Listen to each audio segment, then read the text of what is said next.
Hello and welcome to the episode. If you're new here, welcome. If you've been here before, welcome back. So this video I will cover everything to do with starting out learning to ride motorcycles. So if you are new to riding or you are thinking about riding, you have clicked on the perfect video, because I am going to go back to basics and literally cover every single detail you need to know before you start riding a motorcycle. I will cover control, gears, how to operate the clutch, road sense, and everything in between. So stay tuned for that. I'm just going to pull over and we'll start off with the controls. Right, here we are. Let's pull over and we will have a little chat. I'm going to assume you have never touched a motorcycle before. Don't want to patronise anyone, so if you're experienced, this may seem a bit patronising. But so if you're new to all this, here we go. Right, so obviously you've got the motorcycle. We'll start off with the top of the controls. This is a geared motorcycle, so we have a clutch on the left here. This is your clutch. This will disengage the engine. On this side we have indicators to let other road users know where you're turning, and to operate them you just pull left and press the button and that will cancel. Same for right, go right, press the button and that will cancel. Underneath that we have a horn. I do appreciate some motorcycles are slightly different. Honda tend to put the horn above the indicator, and some indicators are on here, one's on the right and one's on the left. That's only on like Harleys and stuff like that though. So yep, so that's the indicators. We have got the lights are generally automatic, they come on automatically when you're riding. So you've got your dip beam and there's your main beam switch there. So if it's really dark and there's no one in front of you coming towards you, put your main beam on and it'll put your bright lights on so you can see more of the road. So that's the left side looked at. Let's go to the right. Here we have a similar lever, but this is your front brake. That puts on the brakes on the front, and it's adjustable, this one on this particular model. So if you can't reach, you can adjust them and that will go closer to the bar in case you've got small fingers. Here we have the kill switch. That has to stay down. That enables the fuel pump. And there is the starter button. Some vehicles only start when it's in neutral or you've pulled the clutch in. So a lot of modern vehicles have sensors on, so you can't make any silly mistakes like that. You've got clutch, indicators, lights, starter switch, kill switch, throttle, and the front brake. That's all that covered. Right, now let's look at the gear lever. This gearbox has 6 gears and it's 1 down, 5 up. So at the minute we're in neutral, and neutral is between 1 and first, so it's half a click. So if you're in first, all the way down, and it will come to a stop. You can't move it anymore, so that's in first. If you want to put it in second, go all the way up, and then so on. Third, fourth, fifth, and sixth. But if you want to put it in neutral, knock it all the way down to 1, and it comes to a stop. Another half a little click, and it'll pop into neutral. I'll talk about foot positioning in a minute. And on the right side, on the right foot, we have the brake lever. This is for the rear brake. It's as simple as that. So foot positioning. When you are riding, you either want to put your toes up here, and when you want to change gear, you move it forward like that, and then rest back. What you can do, if you would feel more comfortable, put your foot slightly at an angle. This is not how professionals do it, because they don't want to catch their feet on the toes when they're getting their knee down. So it's a lot easier if you're a new rider. Just put your foot to the side like that, or rest on the balls of your feet, move your foot back. That goes for the brake as well, it's the same this side. So you put your foot on like this, put your toes on, and when you want to brake, move your foot forward and brake.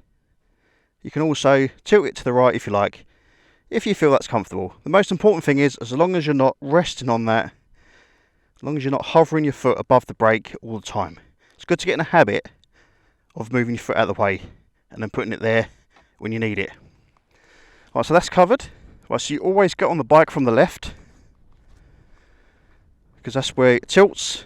Always have the stand on when you're getting on the bike. So you swing your leg over, get on like that, and pull your stand up with your left foot. Never get off to the right, and never get off without putting your stand down first. Put your stand down, make sure it's located, and get off like that. Sometimes I kick the stand while I'm on it. Like, for example, I want to make sure it's engaged, so I put it down like that, give it a little kick, make sure it's always fully forward, and you get off like that. That's it. So when you're riding and you come to a stop, always put down your left foot. The reason you do this is so you can hover over the back brake. So if you're on a hill, you want a hill start, you can do that. Left foot down, right foot on the brake, and then you can accelerate and let go of the back brake. That way you're not rolling backwards. So you will fail if you keep putting your right foot down. That's not the way you ride. When I first started riding, I was in the habit of putting my right foot down, and it took me ages to teach my left foot to go down. So left foot always down when you come to a stop, just like this. So now we've covered all that. Most important thing is when you sit on the bike as well, make sure you can see out your rear mirrors. Sit on that, adjust them before you head off. Make sure you can see clearly, and you can see right behind you. You should be able to see just a slight part of your arms, and then you know they're tilted correctly. So now that's done, we turn the ignition on. This one's in neutral. You can see a lot of bikes, almost every single bike has a neutral light, so you know that's in neutral. Always start it in neutral, and we have the starter button.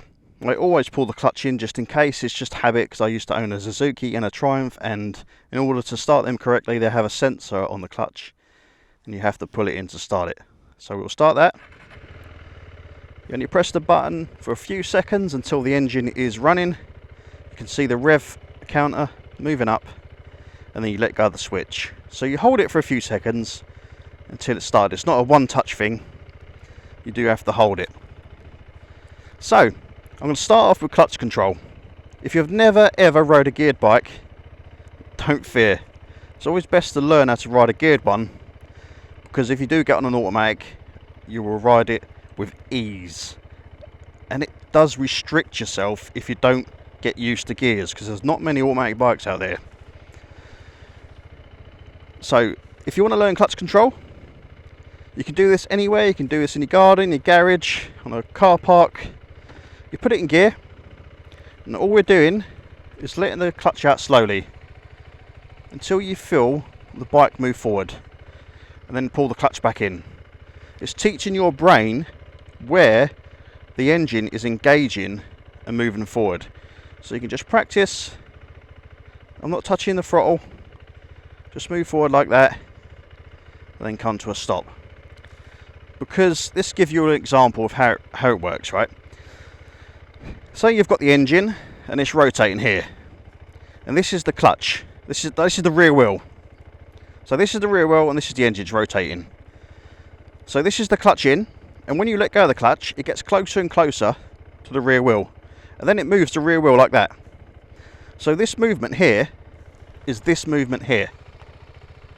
So as you're letting the clutch out, I know it's the opposite, you're letting that out and this is going forward, but it's sprung loaded.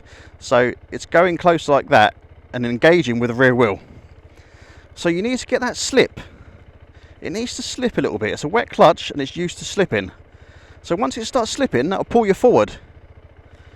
So we're going to let the clutch out slowly. It's going to engage the rear wheel, and it starts pulling you forward just like that. Then once you've mastered that biting point, you can then add a little bit of throttle, just so you can pull away a bit quicker. Because if you're pulling away from traffic lights and you're not throttling, it's going to take you a while to get going. So you need to add that throttle to slip the clutch a little bit more with a bit more revolutions. So you add the throttle as you go along, and then you like that, pull the clutch in. If you have any problems, you always pull the clutch in. You can't go wrong. If you accidentally throttle it, full throttle, like that, you pull the clutch in, the bike won't go anywhere. This is your main control. As long as you get that around your head, when the engine's running, keep your hand on the clutch until you're going. So just have a little practice, so yeah, get on with it, get used to the biting point, and as you get more confident, it will just come naturally. You'll pull the clutch out and you'll throttle and you'll go forward just like that, easy as that. It will come second nature, but it takes time. It really does take time, so don't give up. Keep trying and trying and trying. So that is clutch control. So now you've got used to clutch control, you can move the bike forward. We need to know the brakes now. I've found when I was learning to ride, it's always best to use your back brake when you're doing slow speed stuff. You just have a little bit more stability. So if you're in traffic and you're filtering through traffic, you go forward a little bit, you can just put the back brake on and the weight transfer gradually comes to a halt.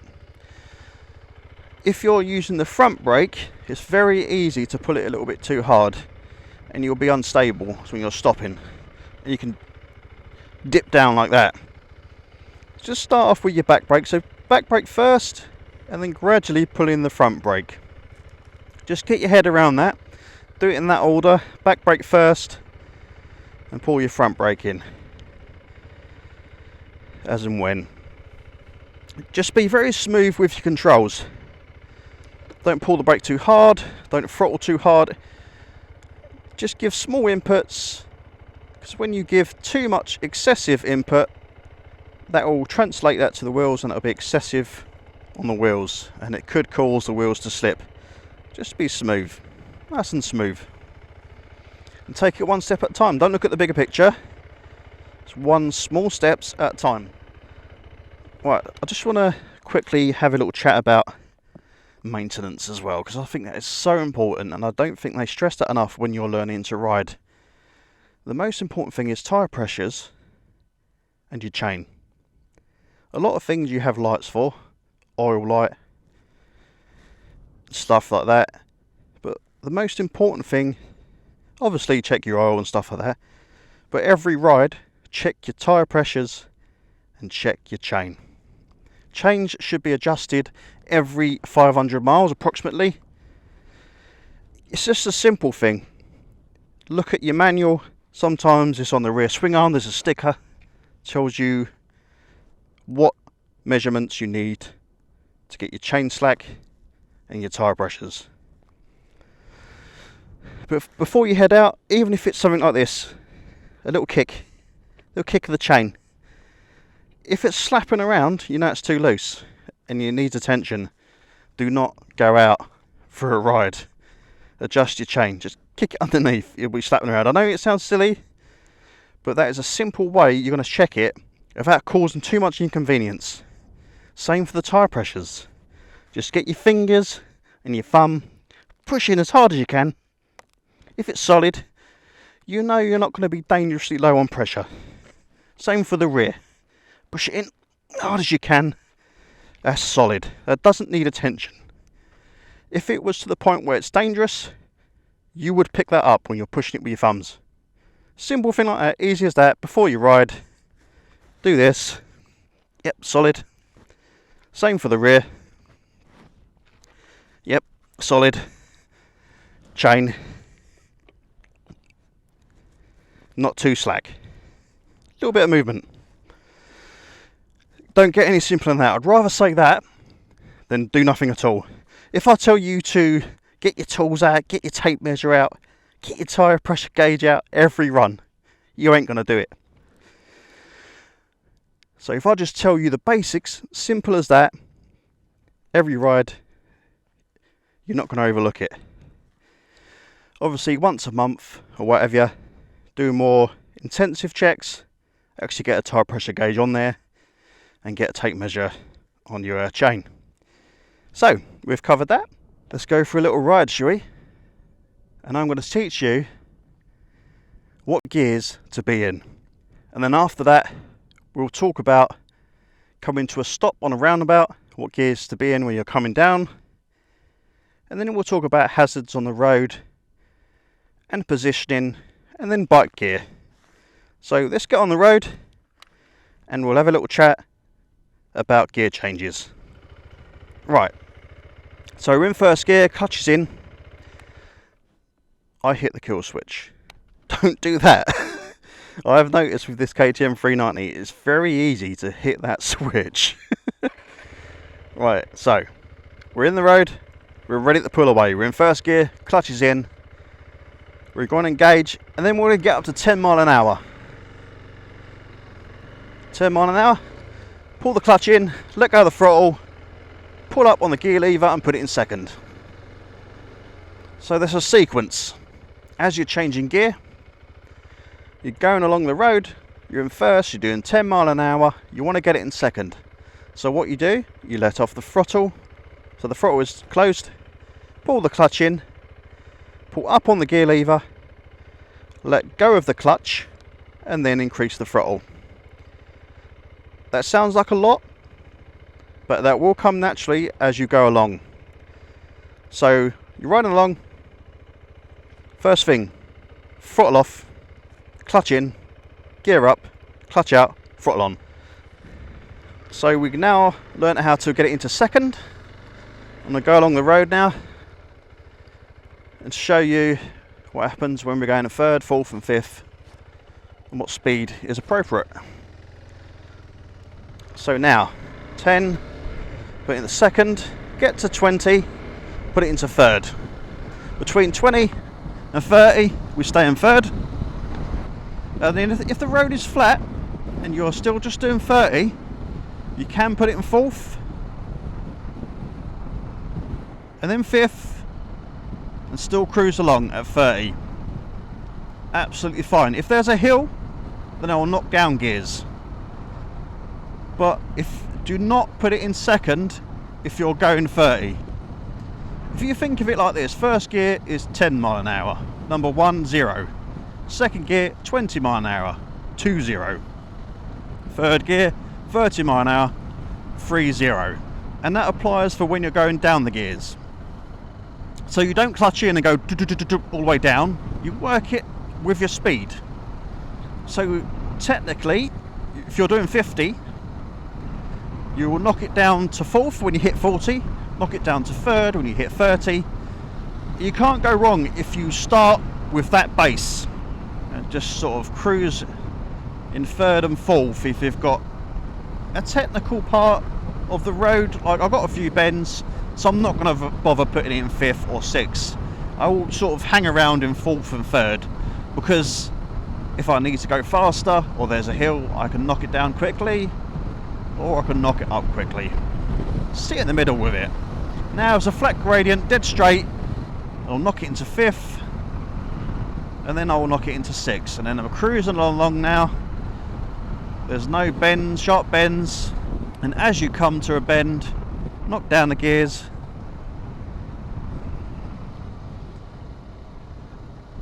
into third, and roll on the throttle on the exit. It's always best to go slow into a bend, and then you can confidently accelerate if you need to around it or out of it. So I've briefly covered gears. If you've got any questions, please comment below. We're going to talk about road sense now. What to do when you're actually on the road. But so most importantly is keeping your eye on the road. See the road sign, look at road signs. We've got a triangle there telling me there's a sharp bend. So I know there's slow written on the road. So I know not to go too fast around this bend. There is a hazard coming up. So constantly read the road. And as you're doing that, look at the road surface ahead. Is there any drain holes? Is there any grit, any sand, any gravel? Anything that your wheel's going to go over that may potentially cause you to slide. It sounds like a lot to take in, but as you're riding, your brain does it automatically. I wouldn't advise filtering when you're learning how to ride. That will come later on. In some countries it's illegal to filter, or aka lane split. That will come with experience. Just don't worry about that for the minute. There's a lot to think about when you're filtering. When you're coming to a stop, never coast. Never pull your clutch in. Never roll to a stop. Always make sure the clutch is only there to pull away and change gear. Do not coast. Coasting is when you're pulling the clutch in and the engine don't have any engagement and it's just drifting. Do not do that. This is all beginner advice. As you learn to ride, you'll get comfortable and do what suits you. But this is the basic rules, foundations of a fellow KTM rider. If you want to know what bike this is, the KTM 390 is my wife's bike. It's a fantastic beginner bike. It's A2 license friendly. It's packed with so many electronics, and I will do a separate video on that. But for now, we'll talk about beginner tips on the road. Make sure you have protective gear. Do not wear tracksuit bottoms. Bare minimum, wear jeans. You can get Kevlar jeans, or if you can't afford them, I appreciate they are expensive. You can just use ordinary jeans. It's completely up to you. It's same for boots. Well, as long as you've got a good rugged boot, jeans, bare minimum. Obviously, you wear a jacket with padding in, a CE approved one, gloves, CE approved, and helmet. Do not skimp in those areas. Get a brand new helmet, do not buy second hand, but you can save money. Go on Facebook Marketplace, go on eBay, get a second hand jacket, gloves, boots, trousers, or pants as you say in America. You can get all them second hand, but buy a brand new helmet. They only last 5 years, and if they've been dropped, they're no good because the padding will compress inside, and when you need it, it won't be there. So get a brand new helmet, and everything else can be second hand. As long as your jacket, gloves and helmet is CE approved.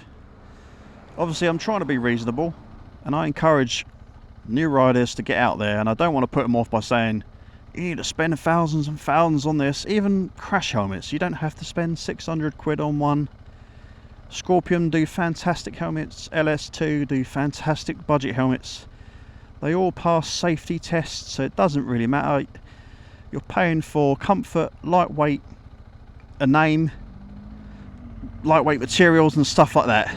They pass certain tests in Europe.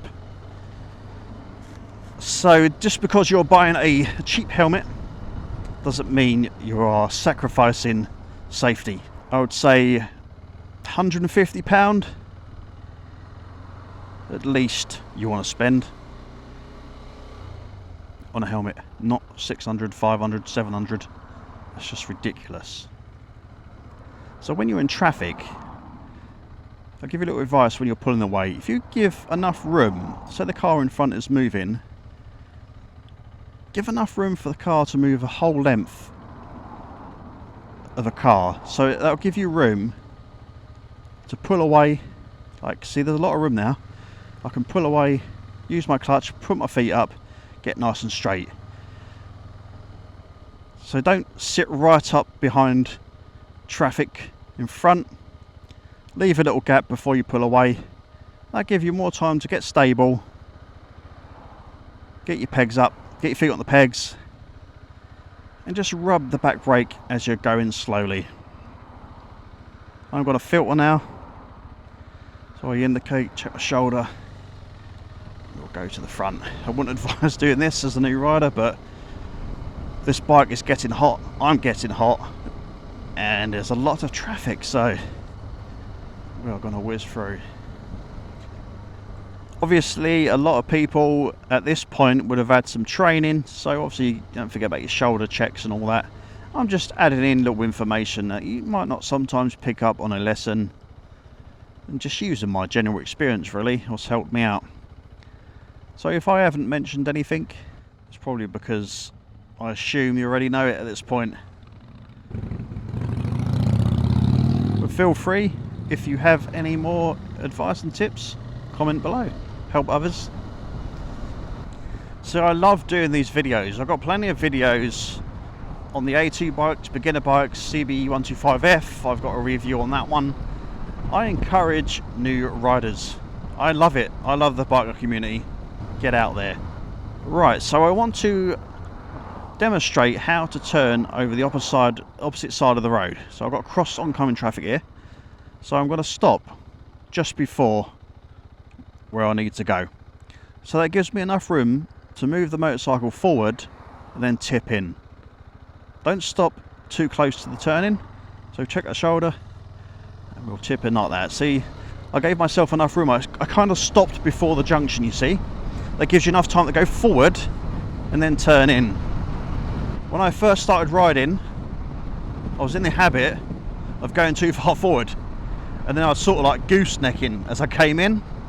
To avoid that, stop a little bit before, so you can roll forward and tip in. Always look ahead. If you have to give way, pull over when you can. If someone's on your side of the road, they've already started the overtake, give way to them. Don't get involved with road rage. If someone's doing something you don't like, for example, if someone's right close to you from behind, just go like that, pat down to the floor, because they might not realise they are riding too or driving too close to you. Worst thing you can do is kick off, toot your horn, stick your fingers up at them and all that. That's just going to escalate. Just keep calm in any situation like that. It'll never end well when you start being abusive and get angry. Right, so I'm just going to go on the dual carriageway now. Just show you a little bit about overtaking on the dual carriageway, blind spots and stuff like that. So I'm going to jump to the dual carriageway. Catch you then. Right, so I'm coming up to this car and I want to overtake. So I indicate, check the mirrors, check shoulder quickly, and I overtake. Same again, indicate in. Once you're around, get back in. Do not sit in that fast lane. That is an overtaking lane. If somebody ain't quite doing the speed limit, then you can get round them and then get back in. I can't stand people that sit all day in that lane. Right, so now we've done the overtake, I just want to talk about blind spots. Right, I'm coming up to this van. I look at his mirror, I can see his face. Now I can't see his face, so I'm in his blind spot. You do not want to hang in this blind spot. You either speed up or slow down. So get past that, now we can see you. So check their mirror. There will be a position when you're passing a vehicle that person cannot see you through their mirror. Not everyone checks their shoulder, so do not sit in people's blind spots. We're going up the hill here, we've got a blind spot, so we're going to use our horn. So if anyone was coming, they would hear our horn. If you get your mindset, everybody on the road is out to kill you, you will do fine. It's more of a challenge dodging other road users than riding safely. By my experience anyways, you've got to expect everybody to pull out in front of you. So when you're getting to a junction and there is a car, just brace yourself. Just think, will they pull out? And if you get that mindset, you can avoid accidents. Being aware, being vigilant. So this is a third gear bend. Ease in, throttle outwards. Again, we've got another third gear bend. We'll slow down, knock it down to third. If you're going a bit too quick around a bend, if you're going a bit too fast around a bend, just rub the back brake just to help you slow down a little bit. Avoid pulling the front when you're cornering. Right, so when you're riding down a built-up area, look at the cars, because you can expect kids or pedestrians to step out in front of you. So if you look ahead, you can see underneath the car. If you can see a shadow or legs or feet or anything like that, you could expect someone to pull out. See the cars to the right of me? You can see the shadows. So if someone was standing there, you will see a silhouette or something standing there. So check out that, check shadows, check underneath cars. This gentleman has given way to me, thank you very much. Nice little wave. It's very important to be polite whilst riding. Thank you, sir. Lovely little wave, and someone else we're giving away. Thank you. Thank you very much. So I want to talk about road positioning to make yourself more visible to other road users. In particular, if someone is turning, they want to turn into your path and they want to go out on the road that you're going in.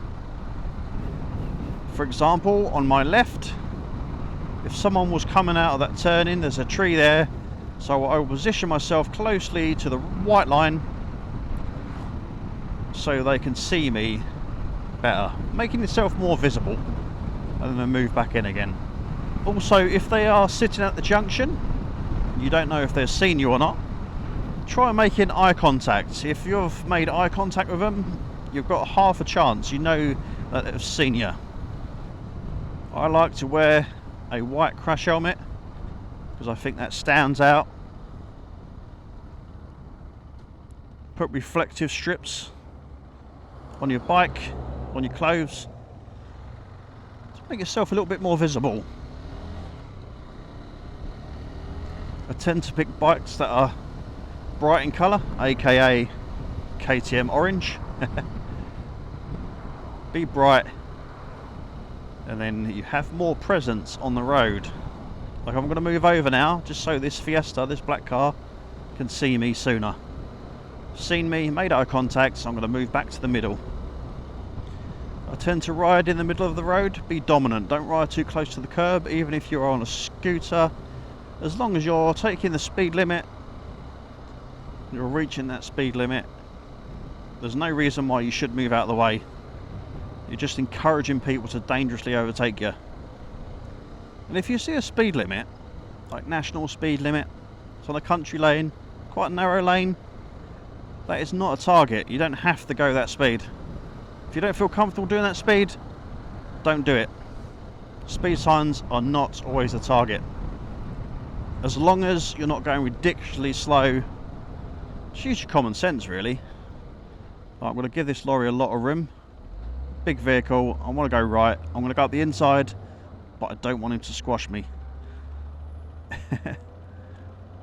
So just wait back, no harm in it, no rush, and we all get home in one piece. Oh,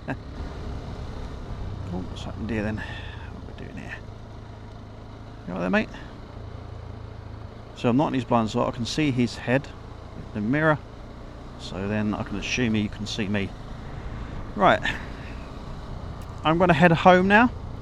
Thank you for tuning in. If you have learned anything, please give me a like. If you think this will help someone, please share it. Subscribe if you want to know more. My wife and I ride, we do calf runs. I do a lot of maintenance tips as well. So I'd like to think we're a good channel to keep in your sub list. And it does help, and it encourages me to make more, and encourages Joe to make more with me. Like I said, if you're experienced and you've got any tips to add to this, please comment below. Feel free to help out others who may learn from your experiences. Sorry if I forgot anything. I've got no script for this, I'm just doing it off the top of my head. So, having said that, I really appreciate you watching. I've been Nick, and until then, I'll catch you on the next episode. Ride safe, guys.